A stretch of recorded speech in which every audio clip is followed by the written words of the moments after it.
wanted to run these numbers. I wanted to give you a graph financial report before I go further into this video, but I wanted you guys to dot down and try to memorize these numbers. And when I say this is why sometimes I don't be paying attention to these celebrities because they talk the talk, but a lot of times they really don't be walking the walk. Um, Thinking about this as basically a changing moment for black entrepreneurship, real black entrepreneurship, making a real powerhouse move. Now, nobody cared about the old network that Oprah Winfrey owned because, even though Oprah Winfrey shows sold the majority stakes of that company to somebody else. Um, a lot of people just don't care for Oprah Winfrey, but I feel like this could be something different.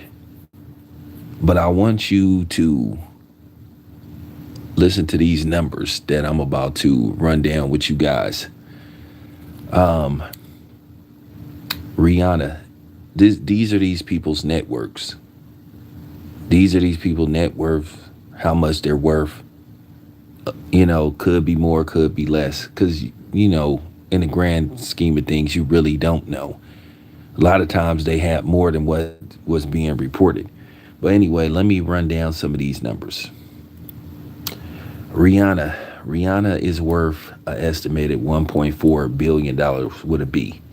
Jay-Z is worth a reported $2.5 billion. Michael Jordan, depending on your resources, and then basically when the sale of the Charlotte Hornets is complete for additional $3 billion, Michael Jordan will be worth $5 billion. He's currently worth $2 billion. LeBron James is worth $1 billion. Shaquille O'Neal is worth $500 million. Kanye West is worth $500 million. Floyd Mayweather is worth $500 million. Magic Johnson, $700 million. Sean Diddy Combs, worth $1 billion. Now, in case you guys don't know what's going on, now reports had Tyler Perry purchasing sole ownership of BET and VH1, but that turned out not to be accurate. He put in a bid. He already currently owns 25% of it. Now, Paramount is asking for approximately $3 billion for BET. That's how much they want. Now, you can make an argument that they're asking for a little too much for it when they acquired it in the year 2000 from Bob Johnson for around $1 billion. So their asking price is 3. Okay, so I just ran down these numbers, and this just isn't everybody I could think of. This is just some of the people I could think of. Rihanna, Jay-Z, MJ, and P. Diddy combined. You're talking about, come on. You're talking about like, $6 billion or close to $6 billion.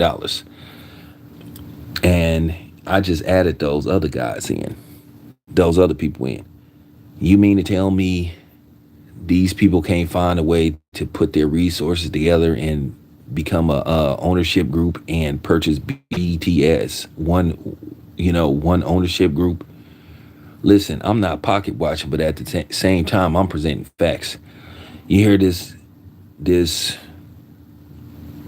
you hear this junk about black ownership and, setting an example and, entrepreneurship. What better way to practice what you preach by basically purchasing BET and putting sole ownership back in a black person's hand.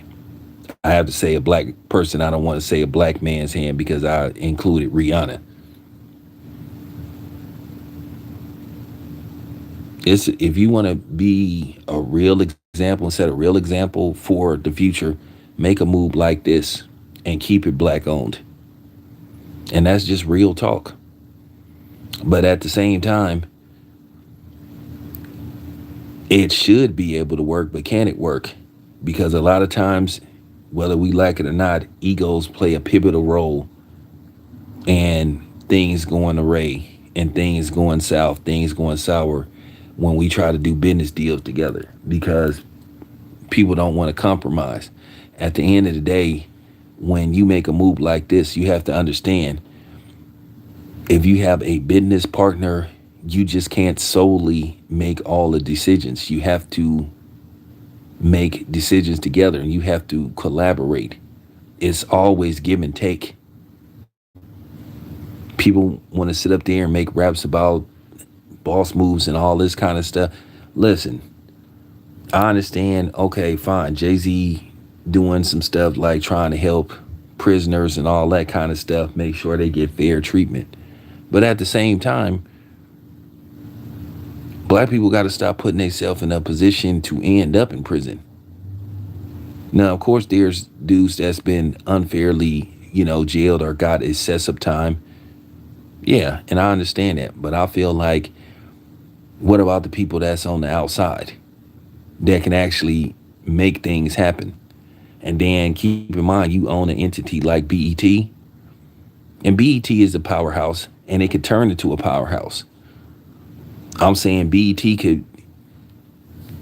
could be something big.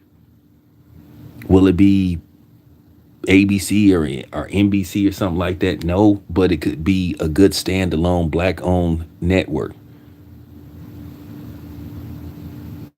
So like I said, for it to work, everybody gonna have to put their egos to the side.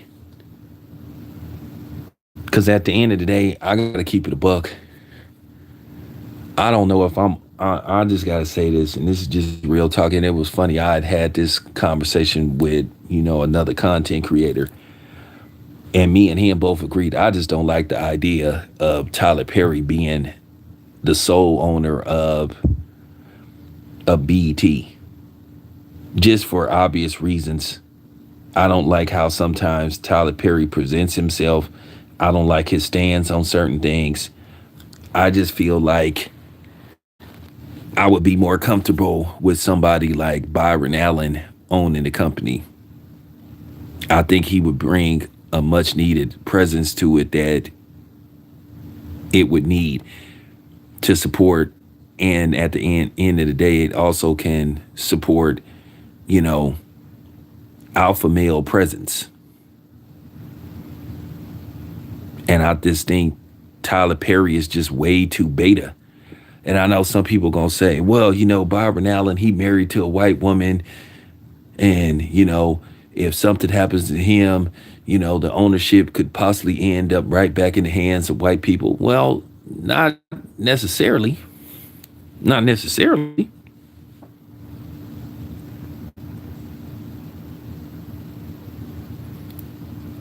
I'm saying if he put together an ownership group, you would have a board of directors. You would have a board, especially if you start to publicly trade. So I'm just saying, this could actually work. This is why, like I said, I don't be taking a lot of these rappers serious. Now, I heard that P. Diddy, Sean Puffy Combs, whatever he calling himself these days, that he's interested in purchasing BET and merging it with Revolt. I'm okay with P. Diddy. I'm okay with P. Diddy. But Tyler Perry, I don't know, man. With Tyler Perry, he could just come across as way too beta, way too strawberry-ish. But I'm just running by the numbers. I'm letting you guys see the numbers.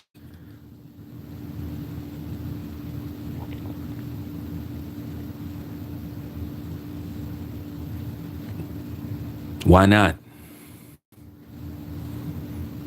Could you imagine BET being under a black ownership group? How it could be ran? Because you could take VH1 and you can turn VH1 into something similar to like a black ESPN, along with the stuff that they got on, along with love and hip hop. Me myself, I'll probably, if I own BET, I would take all that off the air. We gonna bring respectability and class back to black people. All them shows be canceled. When I say I would pull the plug, on every last one, unless Mona Scott was willing to change the direction. When I say I would pull the plug on all them ratchet shows, I'm talking about all them shows to get the plug. I'll be like, whatever her contractual obligation is, I say, hey, after this season, we not renewing. Nah, got to go. We about to restructure. We about to take it, shape it, rearrange it, and rename it. Because I feel like that kind of stuff plays a very pivotal role in how black people are looked upon and frowned upon. This is why we're not taken serious. Because keep in mind, like I said, we're judged as a group and not as individuals. And there is this ongoing problem. People don't see black people, and particularly black men, as a authoritative figure. That's one of the many things and many problems that I ran into, and continue to run into on my job. When I have issues at work, it's kind of like they push it to the back burner. It's like, I feel like I'm not being respected. It's just that typical, oh, you're just complaining. Oh, quit whining. But if somebody else has an issue with the job, then it's a concern. Then they want to take something more serious. And that's a stigma that we have to get rid of, because people still look at black man as just gigantic man childs. And that's the problem. I'm not a man child. I'm a man. And a black man at that. Do they see any, let me ask you this question, do they take any of these black politicians serious? No. They see them as flunkies, mascots, figureheads, puppets that they can stick their hand in and basically make them talk on behalf of them. So I'm just saying, man, I think this is something that these individuals should consider. Now listen, I'm not pocket watching, but at the end of the day, you gotta, I understand it's their money. I understand that. But at the same time, you still got to start asking these type of questions like, what's the problem? You want people to take you serious? Then lead by example.